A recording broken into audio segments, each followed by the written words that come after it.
this is a personal question from one person who says, when are you going to bring your 2 new Unicorn Island bed layouts into the Pegasus 2 range as well? Because he says the Unicorn is too expensive for him. Well, we only launched them yesterday, so Yeah. please give us a chance. Okay. Again, one of the great things about coming to the show is to get customer feedback, and certainly he's not alone in asking that question. And interestingly enough, we launched a new single twin fixed bed layout, the Rimley and the Pegasus range, and we've asked for people have been asking us to bring that into the Unicorn range, so you can't win, but we will obviously look at it after the show and we'll engage client feedback. As you know, we try and build products that people want to order. I mean, we have quite a small portfolio, which helps us keep the cost of our products down, but we will try and build the models people are looking to buy, and after the show we'll assess the feedback, and if there is a move towards that, then we'll look possibly do that early in the new year. Okay, that's great. One question that I've been asked to ask all the manufacturers is about A-frame length or tow bar length. Right. A comment was made that we apparently in the UK have the shortest tow bars. I don't know if that's true, but someone said that the longer the tow bar, obviously the further back the back wheels go, and the more ease of control you have, especially in reverse and when manoeuvring. Yeah, the feedback we have, as you know, we work very closely with the University of Bath on stability, and their advice is, in order to maintain stability on the road, ideally you should have the axle just behind the centre of gravity in the Caravan, so if you like, it's slightly set back from centre. If you look around most of our vehicles, you'll see that's the situation. As a result of that, the A-frame obviously comes farther backwards, and as a result protrudes out less far from the front of the vehicle.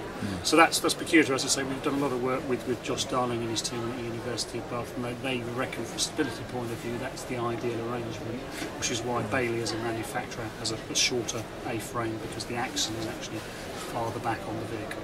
Okay. The question was, what's the next big advance you see? Well, it's a big question. Obviously, we just branched out into motorhomes, and that will be a growing market for us. We have one range at the moment, and we'll possibly look to add to that.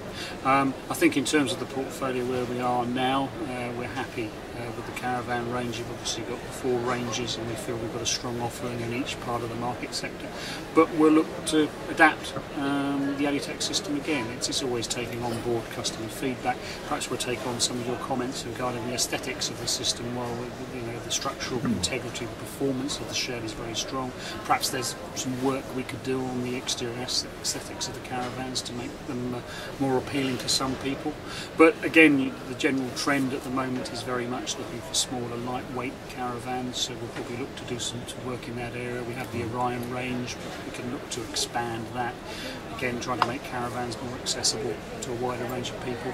But again, it's fairly evident at this show that there is a certain element of downsizing, people with smaller tow vehicles looking for smaller, lighter, more affordable Caravans, so that could be an important trend in the current economic climate. Could set to continue into next year. But at the end of the day, we're here to listen, to find out what people want, and then we'll act accordingly. I have to tell you that one question that I did get asked to ask that I decided not to ask was, could you get together with Goba Caravans, which I own one of, and make a folding Alutech Caravan? And I said perhaps they should suggest that to Goba that they gave you a ring and asked about licensing. But that's a really... Yeah, a bit of folding Alutech, very interesting. I mean, we've certainly we've had an information exchange with Jayco, an RV manufacturer in the States, and they're making Alutech vehicles, which they're launching at the Philadelphia show this month. So we are open to exchange of information with manufacturers, and if we feel there's a benefit to them and us and to the customers. Final question. This is the first time the NCC have run the show.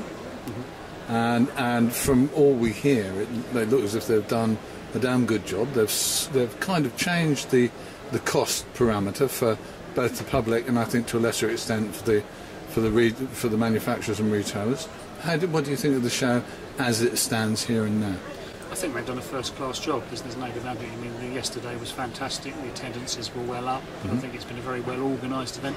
It's also been a very well-promoted event. I mean, I think everyone's aware the show's gone on. They've run lots of promotions with discounted tickets, and I think they've done a fantastic job. And as you say, the key benefit as far as the customers say, it's more affordable. It's also been more affordable to me as a manufacturer in terms of putting the stand on.